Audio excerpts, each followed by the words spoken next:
Allora, buonasera a tutti. Per prima cosa mi scuso a nome del professor Beccaria, che ha avuto un piccolo incidente, nel senso che ha male a un ginocchio, un po' inamovibile, e doveva presentare lui questa serata, e invece la presento io. Mi chiamo Enrico Remmert e faccio parte del comitato organizzativo di Biennale Democrazia, e in più sono un mezzo fan di Gundai, quasi come un napoletano che parla di Maradona per me stasera. E Hakan Gundai è qui, è credo la seconda volta che è a Torino. Era già venuto lo scorso anno, a febbraio mi sembra, al Circolo dei Lettori a presentare questo libro che si chiama Ancora, uscito per Marcos y Marcos.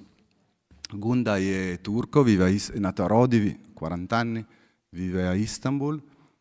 E ha scritto 8 romanzi, il primo mi diceva 24 anni, e è uno dei più venduti autori in Turchia, una specie di star praticamente, e è molto amato anche in Europa. Questo libro ha vinto un premio importante in Francia, il Prix Médicis, giusto? Non so chi l'ha letto, credo che sia uno dei libri più interessanti degli ultimi anni, perché attraversa il tema dei temi, secondo me, oggi, cioè le migrazioni, e lo attraversa raccontando la storia di questo bambino, Gazza, che è un trafficante di esseri umani. Nel momento la Turchia ha questi 1500 metri di ponte sul Bosforo, a un certo momento, dice lui nel libro, e da lì passa tutto un mondo, tutto un est che viene verso l'Europa. È un libro molto pieno di temi, si parla di natura umana, si parla di odio, si parla di democrazia, che è il tema anche di Biennale, perché Gaza a un certo momento fa addirittura un esperimento, non so chi ha letto il libro, loro hanno una cisterna dove tengono i clandestini, e lei a un certo momento posiziona una serie di telecamere e guida il piccolo stato dei profughi rifugiati in questa cisterna, e a un certo momento decide di instaurare una democrazia, cioè ci sarà una forma di autogoverno. Non vi rovino come va a finire perché è interessante. La storia è molto complessa, si muove poi verso il Pakistan, verso l'Afghanistan, tocca tanti temi, tocca, ripeto, con una profondità di sguardo particolare e con un occhio che secondo me è molto diverso da quello di noi occidentali. Ne parlavamo prima a cena, a me ricorda più da una parte e l'altra del Mediterraneo un israeliano come Edgar Keret, che Gundai mi diceva è un suo ottimo amico, o Naguib Mahfouz, perché c'è quella forma di, chiamiamola ironia, sarcasmo su certe cose terribili. E ripeto, una profondità di sguardo. Io trovo lui onestamente uno dei scrittori di più grande talento, ed è una fortuna secondo me averlo qua. Gli chiederei, è una chiacchierata abbastanza informale, e come prima cosa gli chiederei di raccontarci come ha iniziato a scrivere, cioè non sarà facile nel tempo che abbiamo, ma da quando lui decide di scrivere a quando arriva questo libro che è il suo ultimo. In italiano ne sono stati tradotti 2, questo qua e un altro libro sempre per Marcos y Marcos, dalla A alla Z. Grazie. Grazie Enrique et buonasera. Et mon italien est fini. Premièrement, c'est un plaisir d'être ici, parmi vous. Et je peux commencer un peu pour vous donner une idée du temps où j'ai commencé à écrire. Eh bien, en fait, la personne qui m'a inspiré pour écrire était la personne qui travaillait dans l'administration pour étudiants à l'université d'Ankara, parce que c'est elle qui m'a dit que c'est impossible que j'aie le diplôme. Parce que je faisais rien, je travaillais pas, j'étudiais pas, mais je traînais dans les couloirs des universités. Et on m'a dit, écoute, t'es ici depuis combien de temps? J'ai dit 6 ans. T'es en quelle année? Deuxième. Donc c'est impossible que tu aies le diplôme. Alors là, bien sûr, il a fallu que je prenne une décision le lendemain parce que c'était une habitude. Je suis encore arrivé devant le bâtiment de l'université et j'ai regardé ce bâtiment. Eh bien, je savais que ça n'allait servir à rien d'y entrer parce que c'était impossible pour moi de continuer les études. Et j'étudiais les sciences politiques. Et de l'autre côté, il y avait des cafés avec des papeteries. Et donc, je suis passé de l'autre côté. Je me suis acheté un cahier, un stylo. Imaginez combien j'étais un étudiant très mauvais, je n'avais même pas de quoi écrire avec moi. Et je suis passé au café voisin et j'ai écrit une première phrase. Et je n'avais écrit ni un poème, ni une petite histoire auparavant.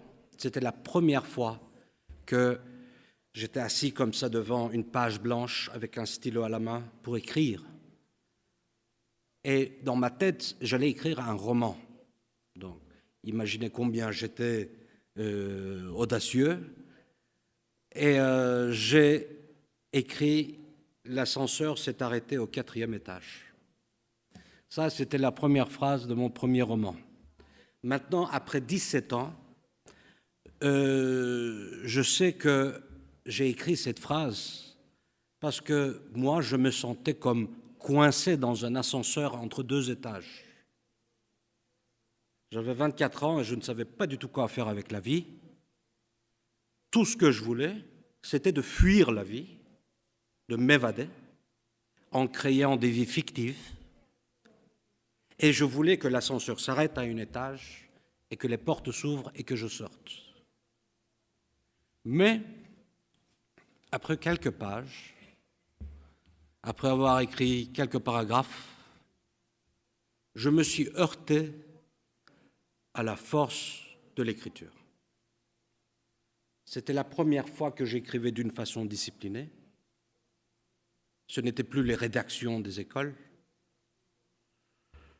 J'ai constaté que écrire était la meilleure manière de penser. Parce que jusqu'à 24 ans, moi, j'avais pensé, par exemple, en parlant. Mais vous ne pouvez pas penser en parlant, mais il vous est aussi possible, par exemple, de répéter la même phrase pendant 20 ans.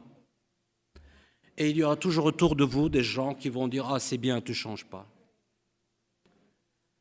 Vous pouvez penser en restant silencieux et regardant les nuages, mais c'est très dur de jouer aux échecs comme ça dans sa tête. Mais quand vous pensez en écrivant, vous ne pouvez pas répéter la même phrase 100 fois, comme quand vous faites, quand vous parlez. Répéter la même phrase 100 fois, c'est une punition qu'on donne aux enfants. Vous êtes obligé d'avancer dans la pensée avec chaque phrase que vous écrivez. Et vous arrivez à un moment, à une phrase, c'est soit au 10e paragraphe, soit au 10e page, et vous vous dites, est-ce que c'est moi qui ai écrit ça? Alors, ce moment magique est un moment où vous faites la connaissance avec une partie de vous-même dont vous ne saviez même pas qu'elle existait. Mais vous avez fait connaissance avec cette partie-là parce que vous avez écrit. Vous avez pensé en choisissant des mots parmi les dizaines de milliers de mots qui se trouvent dans le dictionnaire. Une fois que j'ai compris ça, alors il m'était impossible d'écrire pour fuir la réalité. Alors j'ai commencé à écrire pour courir après la réalité.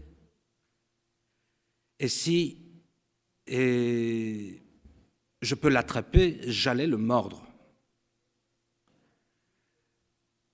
Parce que je me suis dit, si écrire est la meilleure manière de penser, alors je ne vais écrire que ce que je ne comprends pas.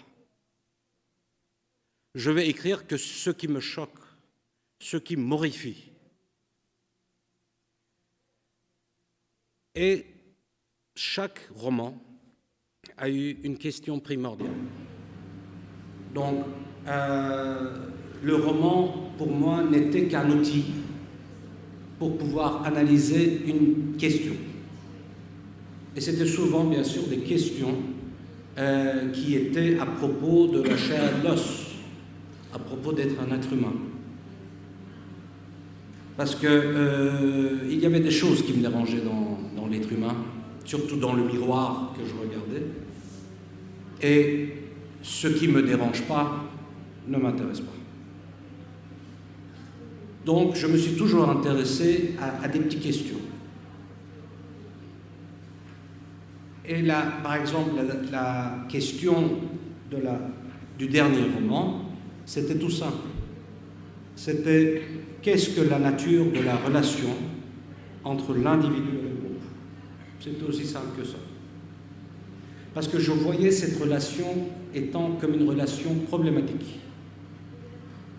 Parce que de cette relation naissaient des dictatures, par exemple, ou bien naissaient des lynchages. Alors, tout ce que je voulais, c'était d'essayer de comprendre cette relation. Et mon but, ça n'a jamais été de trouver une réponse. Parce que déjà, ça, c'est une pression qui vous oblige à aller vers certains points. Mon but, ça a toujours été de partir d'une question et d'arriver à 1000 questions. Parce que j'ai appris maintenant que des fois, la réponse d'une question est une autre question. Donc, dans ce roman, qui est basé sur la nature de la relation entre l'individu et le groupe, mon départ, c'était uniquement de lever la tête et de regarder un peu autour de moi. On était en 2012, le roman est publié en 2013 en Turquie, et autour de moi, il y avait des gens invisibles, mais qu'on pouvait voir si on faisait un peu attention. C'était des gens qu'on appelait réfugiés, clandestins, immigrants. Et ils avaient pu passer 1565 km de long, un route comme ça aussi long, de l'est à l'ouest de la Turquie. Et personne ne les avait vus. Mais ils étaient dans le journal avec quelques lignes, avec des petits articles, et avec uniquement des chiffres. Et ça, c'était des chiffres de personnes mortes, noyées dans la mer Égée. Donc ces gens qui étaient complètement invisibles pendant 1565 km, eh bien, ils étaient visibles que quand ils étaient morts. On les voyait dans le journal que quand ils étaient morts. Sinon, autrement, personne ne le voyait. Et il n'y avait aucune information dans ces articles sur d'où ils venaient, d'où ils partaient, qui les avait amenés jusque-là. Alors moi, en fait, je n'ai fait que respirer l'air qui m'entourait et l'air qui était plein de ces traumas.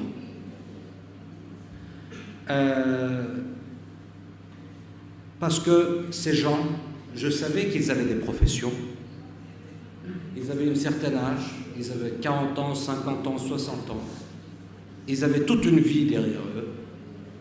Ils avaient été aux écoles, ils avaient appris plein de choses. Mais le jour où ils avaient quitté leur maison, ils étaient devenus réfugiés, immigrants. Et tout ce qu'ils avaient appris pendant toute leur vie ne servait plus à rien. Parce que c'était la première fois qu'ils étaient réfugiés. Et dans cette route qui les menait vers un inconnu, il y avait une personne qu'on appelle le passeur, auquel ces gens devaient céder toute l'autorité. Parce que c'était le seul qui savait ce qui va se passer une minute après. Donc, c'était un laboratoire pour moi, pour pouvoir étudier cette relation entre cet individu, le passeur, et le groupe de migrants. Donc toutes mes expériences d'écriture étaient basées sur des problématiques de ce genre. Parce que c'est ce que j'ai appris en écrivant. Le fait d'avoir raconté des histoires et de penser en écrivant m'a aussi appris une autre chose peut-être. Et ça, c'est, je crois, ma relation avec l'information. Ma relation avec l'information a changé. Il y a deux sortes d'informations. L'information qui arrive jusqu'à chez vous, sans que vous fassiez aucun effort, soit par la boîte à lettres, soit par l'Internet. Et il y a l'information après laquelle vous courez pour l'obtenir. L'information qui arrive jusqu'à chez vous, toutes ces informations-là ont un point commun. C'est qu'ils veulent vous vendre quelque chose. C'est soit une lave-vaisselle, soit un crédit d'une banque, soit un dogme, une doctrine. Mais souvent, c'est un produit magique qu'on appelle la peur qu'on essaye de nous vendre. Alors, pourquoi c'est un produit magique? Parce que si vous arrivez à vendre la peur à quelqu'un, après vous pouvez lui vendre tout. Si vous arrivez à vendre la peur à quelqu'un, après vous pouvez vendre très facilement la haine. Vous pouvez vendre très facilement la discrimination. Donc, le fait d'écrire m'a appris à poser cette question. Je me suis dit, si je vais acheter une peur, je vais d'abord demander son prix. Je vais le payer avec quoi? Avec ma tolérance, avec mon humanité, avec ma libre pensée, avec quoi je vais le payer? Et tous les romans qui m'ont inspiré sont des romans qui me font poser cette question. Ils me disent, si tu vas acheter une peur, demande d'abord son prix. Il y a une autre chose que l'écriture m'a appris. J'ai appris que la sensibilité était un muscle. Si vous la travaillez, elle marche.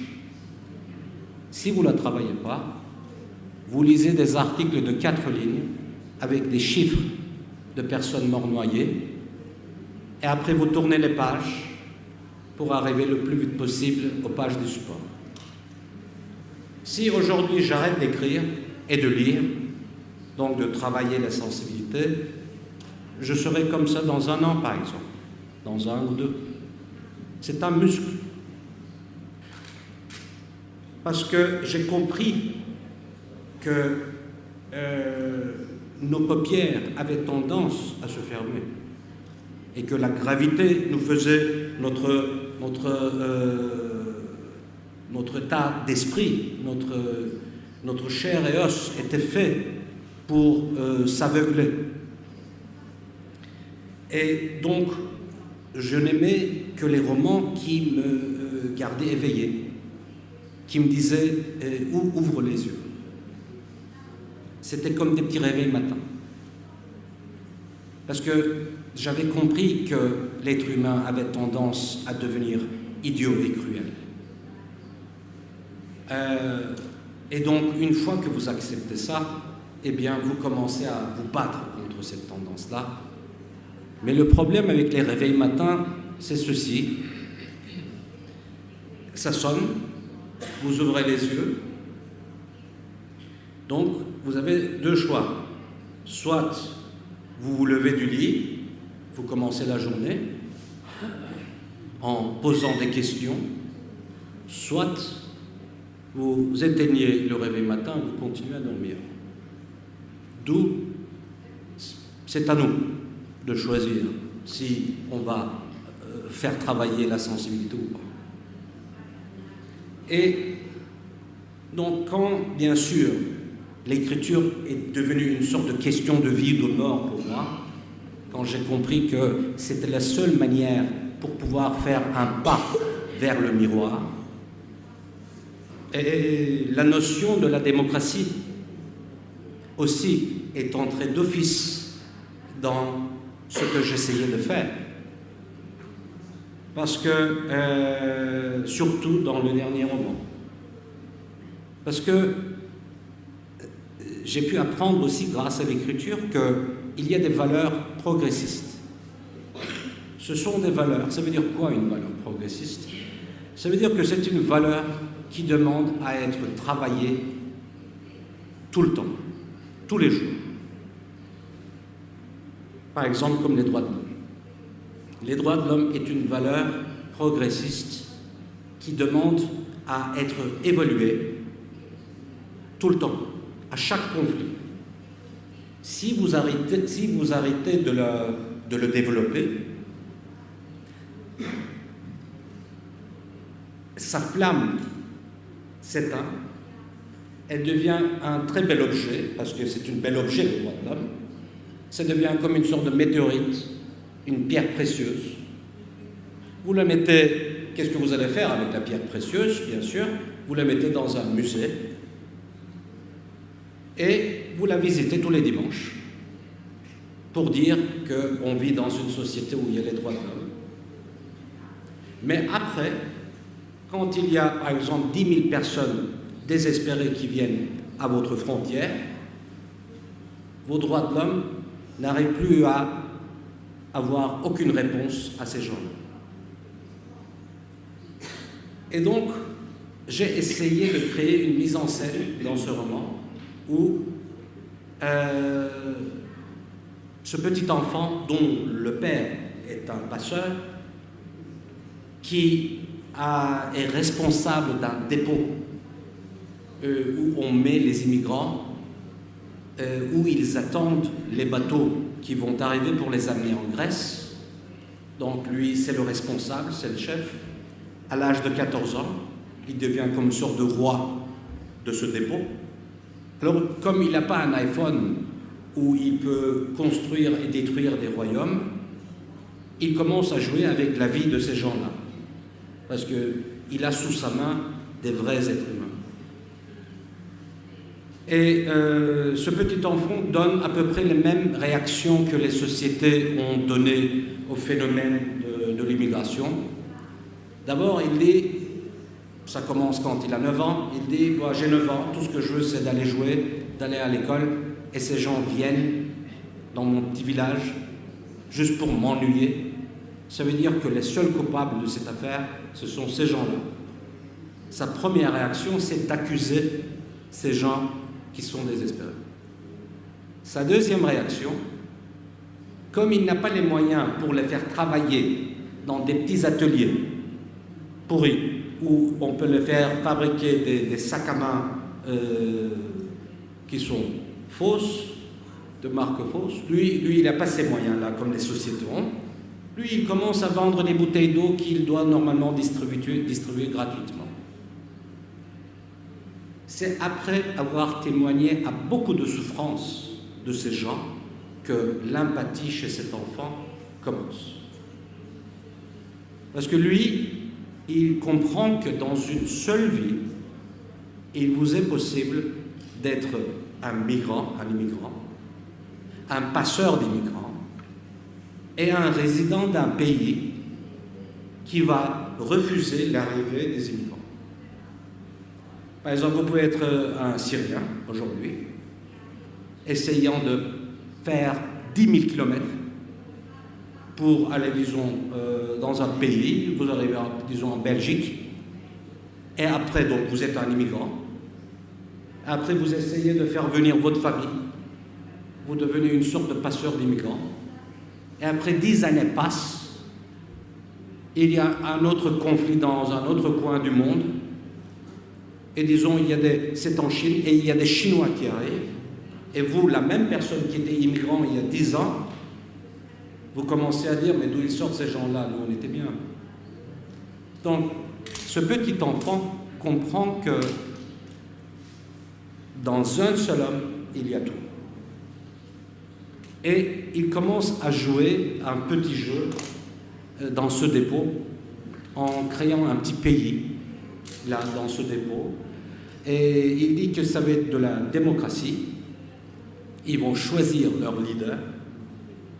Mais comme, bien sûr, c'est ce qui se passe, ils choisissent leur leader, c'est très bien, tout va bien, mais en très peu de temps, ça tourne en une dictature complètement profonde.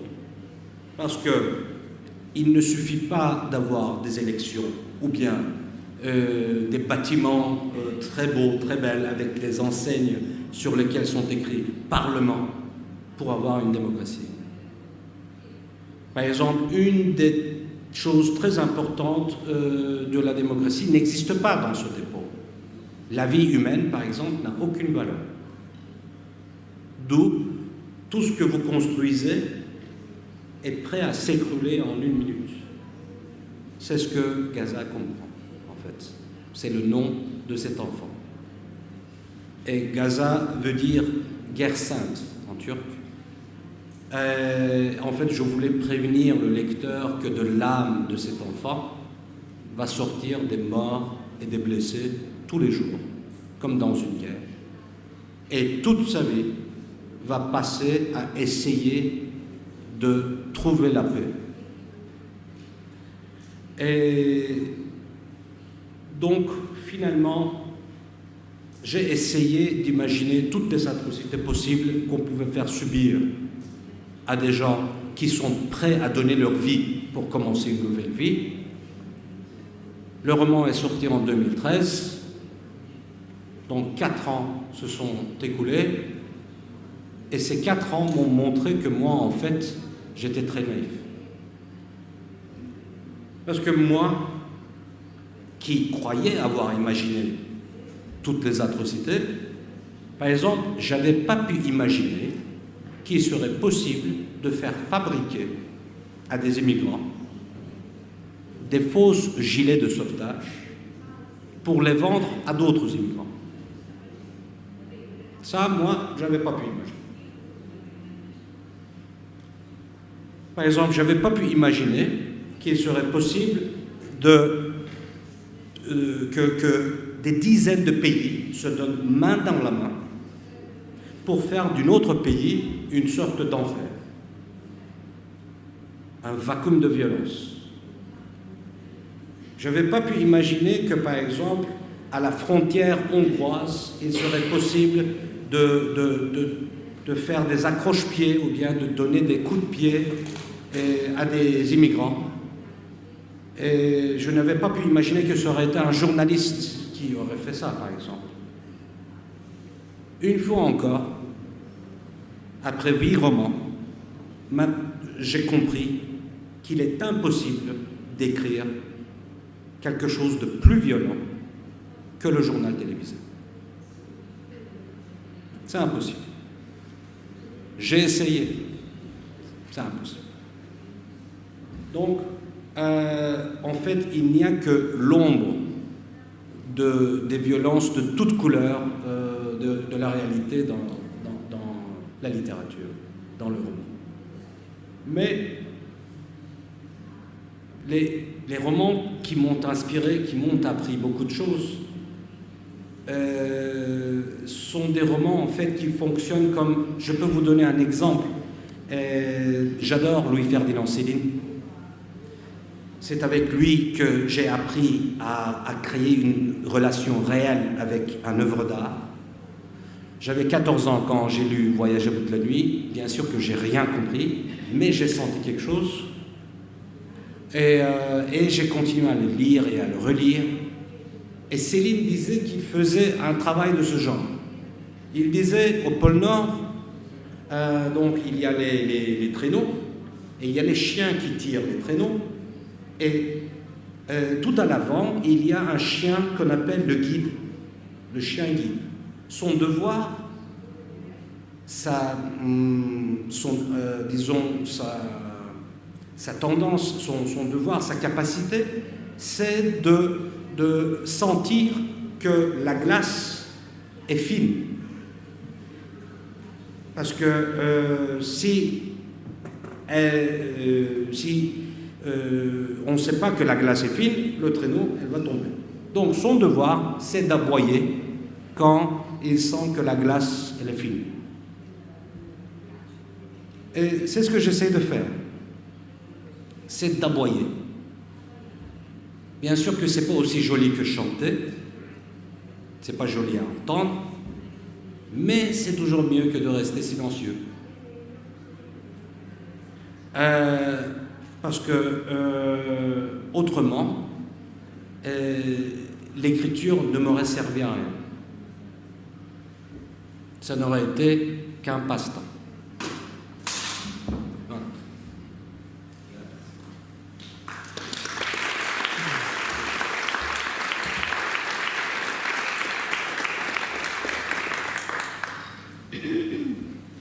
La differenza fra l'Oriente e l'Occidente è la Turchia.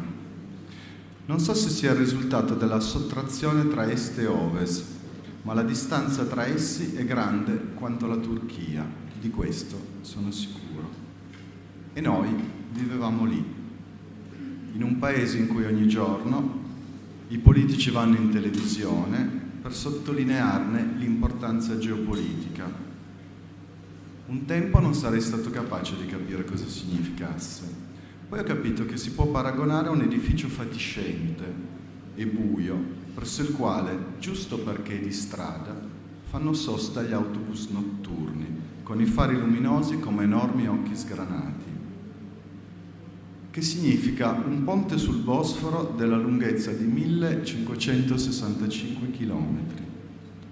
Un ponte gigantesco che attraversa la gola degli abitanti.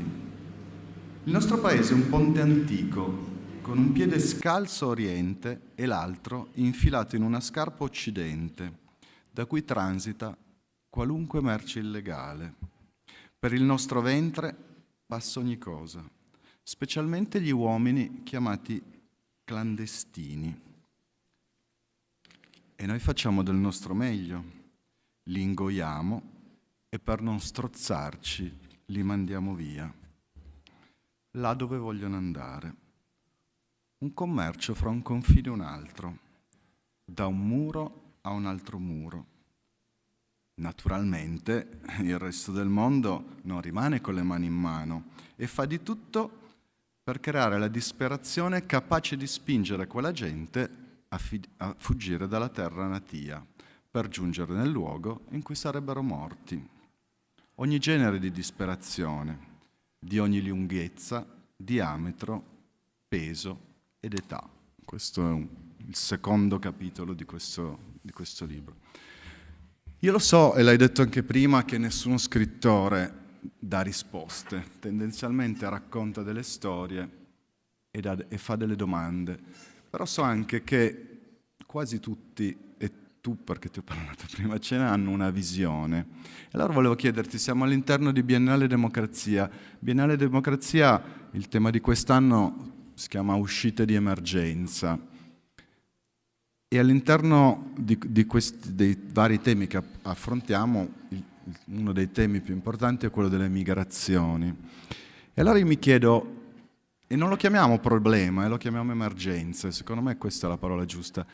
C'è un'uscita di emergenza? Qual è la tua visione all'interno del discorso delle migrazioni? Cosa potrà succedere? Nel bene o nel male? Non come possiamo risolverlo, ma cosa succede? Cosa credi che succederà fra 10 anni, 15 anni? Tutto uguale, tutto diverso? Cosa abbiamo bisogno? Cosa possiamo fare?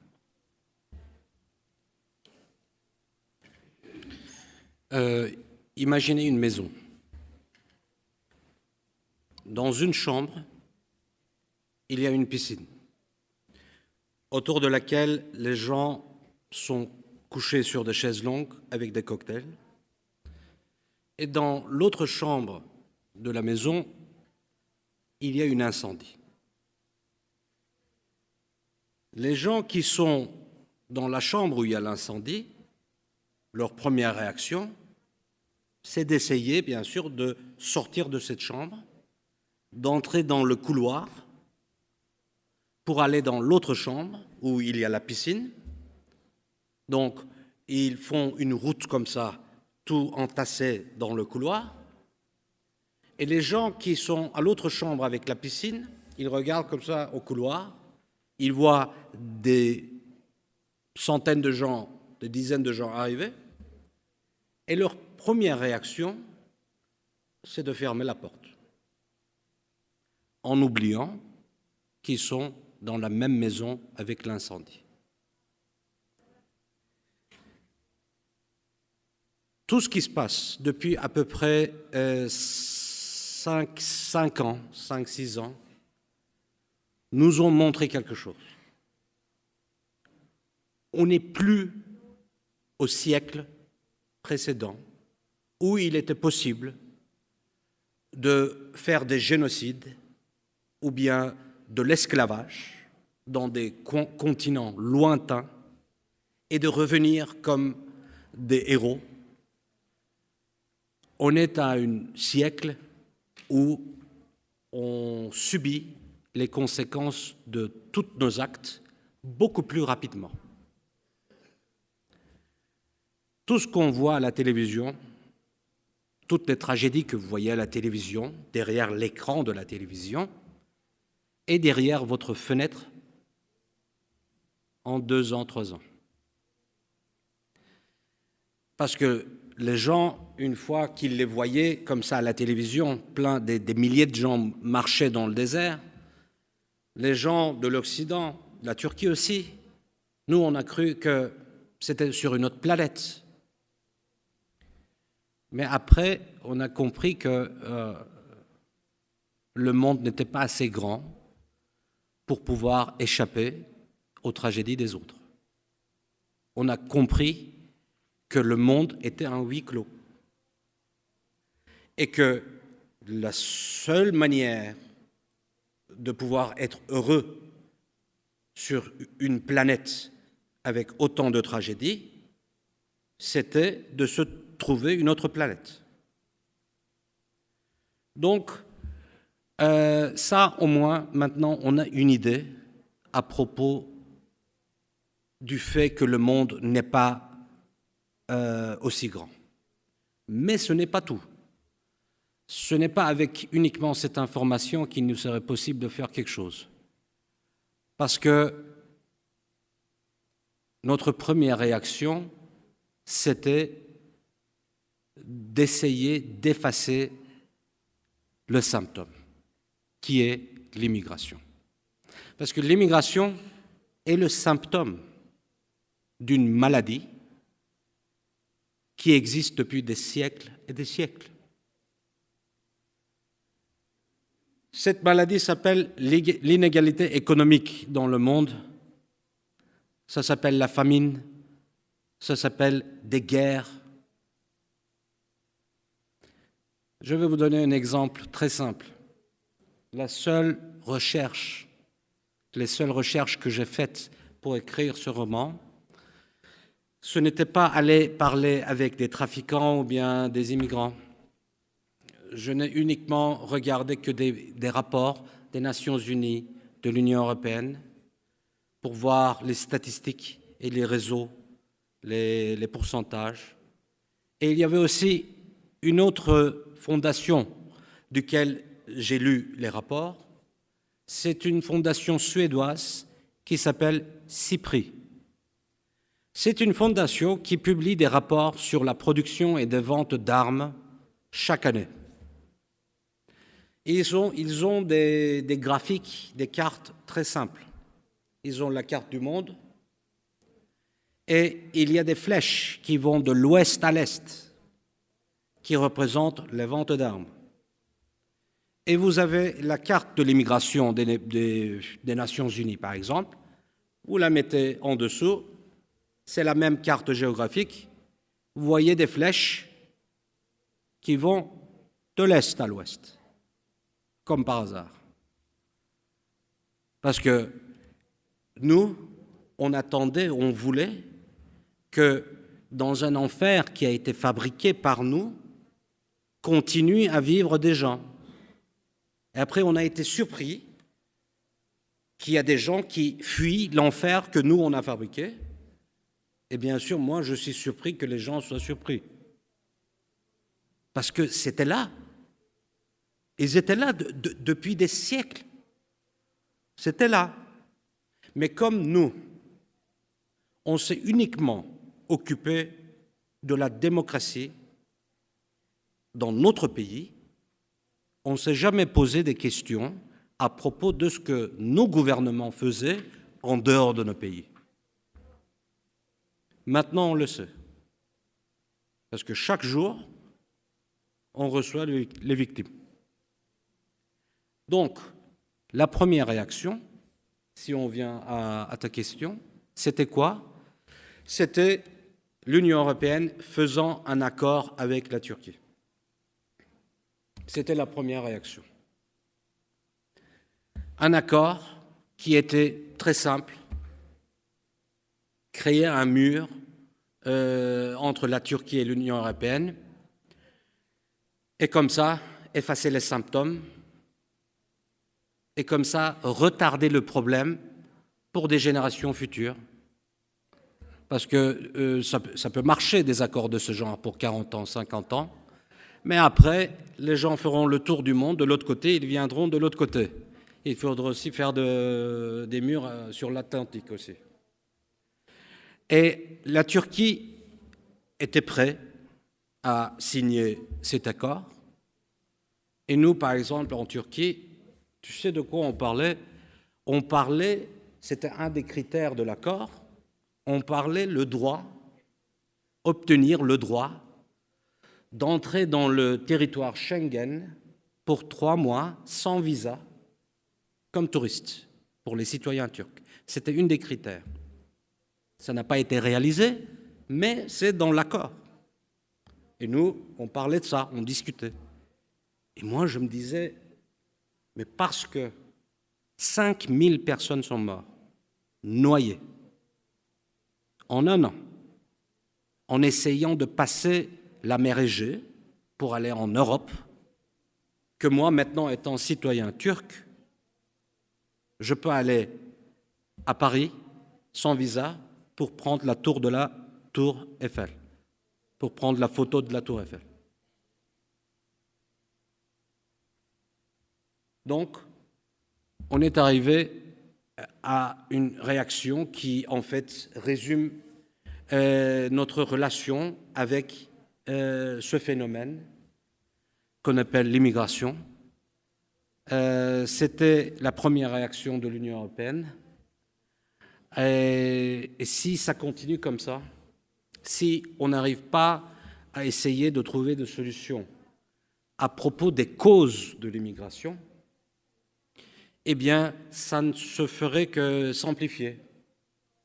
Ça ne serait que encore plus grand et plus grand. Parce que on pourrait croire qu'on vit dans une petite maison tout seul, mais ce n'est pas le cas. Et la sortie de secours, pour certains, c'était de faire cet accord-là et de fermer la porte. Au lieu de trouver une sortie de secours, peut-être ils ont juste fermé la porte. Mais je crois que la sortie de secours urgente, la sortie d'urgence, doit être beaucoup plus concentrée sur les causes de l'immigration. Et je crois que c'est le temps pour nous de commencer à poser des questions à propos de ce que nos gouvernements font à l'extérieur de nos frontières. Je crois que c'est le moment d'avoir un peu des doutes à propos de ce qu'on lit dans des journaux, à propos de ce qu'on voit à la télévision. C'est pour ça que j'ai choisi, par exemple, un enfant comme protagoniste. Parce qu'un enfant n'a pas passé assez de temps sur cette terre pour s'habituer à toutes les tragédies. Lui, il a toujours la capacité de pouvoir poser des questions qui commencent par « pourquoi ». Mais un adulte, pour lui, c'est la vie. Et à mon avis, on doit regagner notre capacité qu'on avait quand on était enfant, est composé des questions qui commencent par pourquoi. Comment serait-il possible qu'une personne devienne prête à donner sa vie pour commencer une nouvelle vie à l'autre bout du monde? Qu'est-ce qui l'amène à un tel degré de désespoir? Parce que c'est le désespoir ultime. C'est juste en dessous du suicide. Pourquoi serait déjà un bon départ? Demandez pourquoi. Donc je crois que, au lieu, par exemple, pour trouver la sortie de secours, la meilleure question, ce n'est pas où est. Ça ne commence pas par où, ça commence par pourquoi.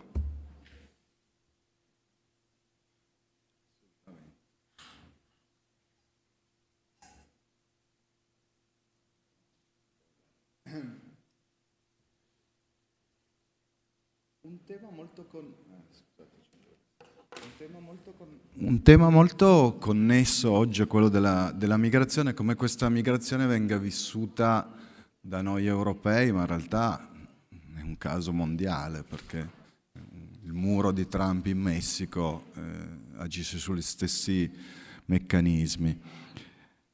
Da una parte abbiamo questo rifiorire, che non è un rifiorire, probabilmente era solo dormiente, di nazionalismo, e abbiamo la Polonia, l'Ungheria, abbiamo l'Austria, abbiamo i Salvini, Le Pen, i Farage, eccetera. Da una parte c'è un'idea fortissima, perché è razionale, perché il sentimentalismo è perfetto, il nazionalismo è perfetto, è legato all'emozione, al sentimentalismo, contiene dentro una storia, un'epica, un'identità. E dall'altra parte noi abbiamo queste altre idee immaginarie, perché l'Europa è un'idea immaginaria, no? Non esiste, è qualcosa che invece a cui noi dobbiamo pensare molto razionalmente. Qualcuno qualche mese fa diceva, con una parola che un po' odio, ma c'è del vero lì dentro, diceva abbiamo sbagliato lo storytelling dell'Europa, no? Abbiamo sbagliato a raccontare la giusta storia.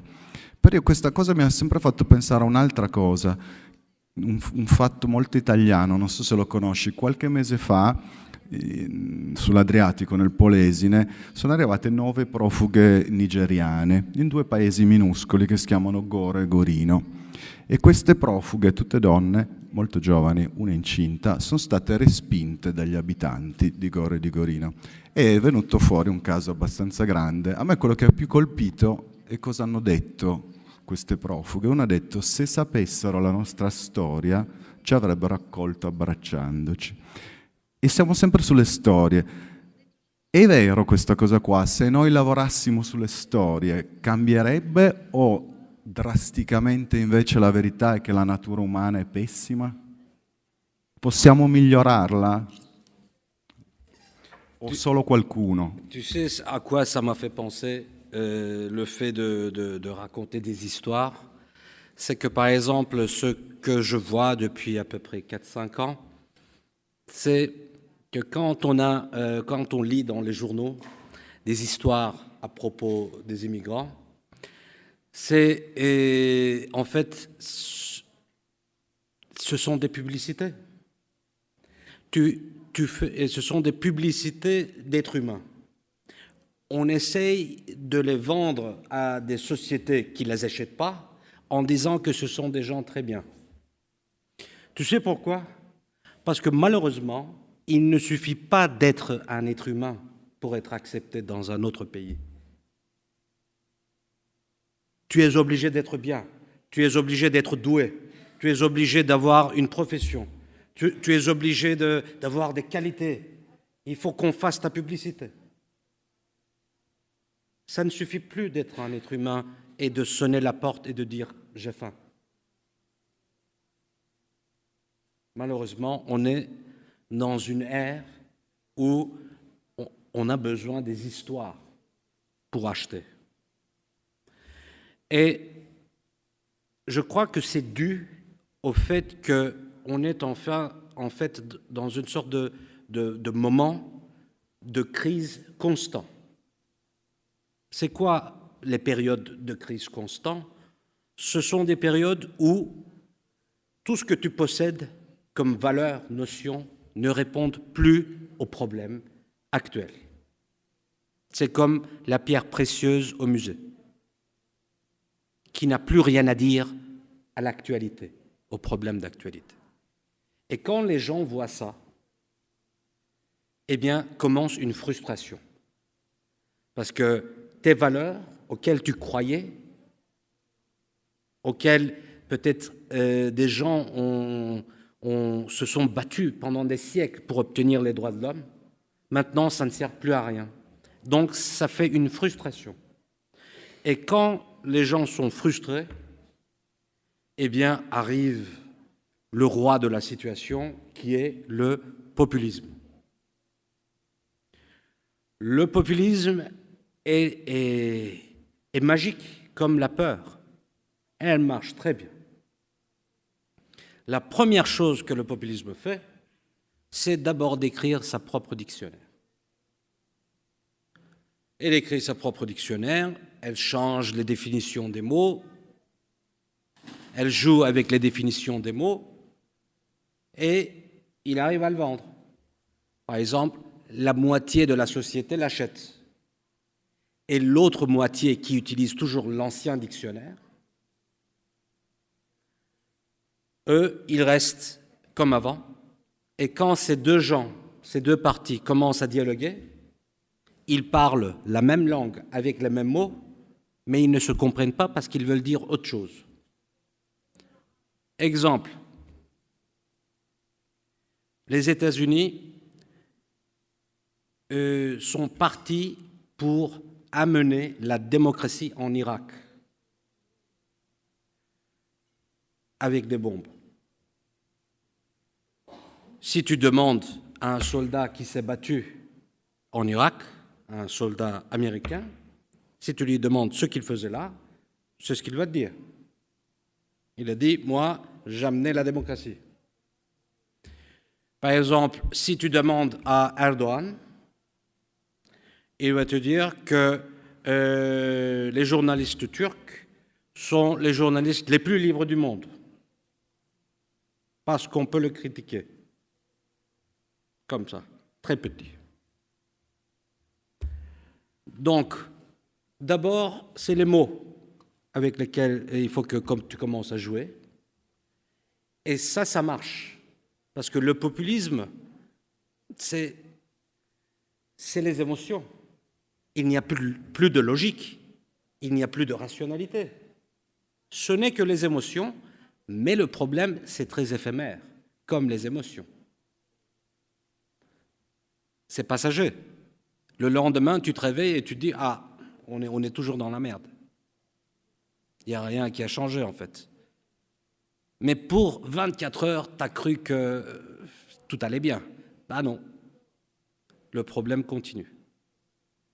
Mais le populisme, je crois que c'est son moment de paroxysme aujourd'hui, dans toutes les géographies, partout. Ça aussi, c'est une conséquence. La cause de ce fait, c'est qu'en fait, on n'arrive pas à nous occuper des causes, des faits réels.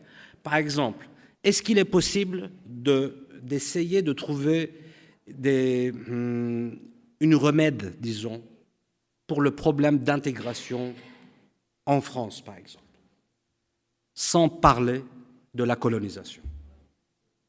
Est-ce qu'il est possible? Non.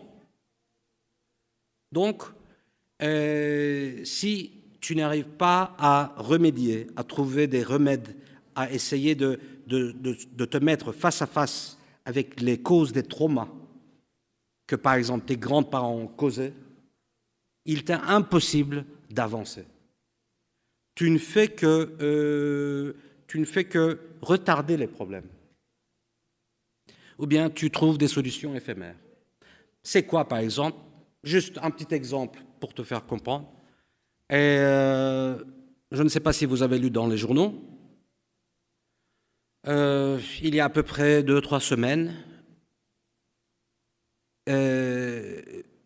AKP, qui est donc le parti politique qui est le gouvernement turc, a voulu faire des meetings politiques aux Pays-Bas et en Allemagne pour défendre le référendum qui est basé sur un changement constitutionnel qui va causer des dégâts incroyables pour des générations futures à propos de la démocratie en Turquie.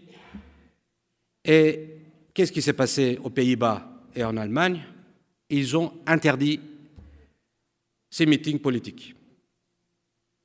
C'était la situation idéale pour le populisme, pour le gouvernement en Turquie, parce qu'ils ont dit, voyez-vous, ils n'arrivent même pas à nous tolérer, on n'a même pas le droit aux paroles, et ça a marché à faire de la propagande en Turquie, et peut-être des millions de gens qui n'avaient pas décidé à propos du référendum, maintenant ils sont prêts à voter pour le changement.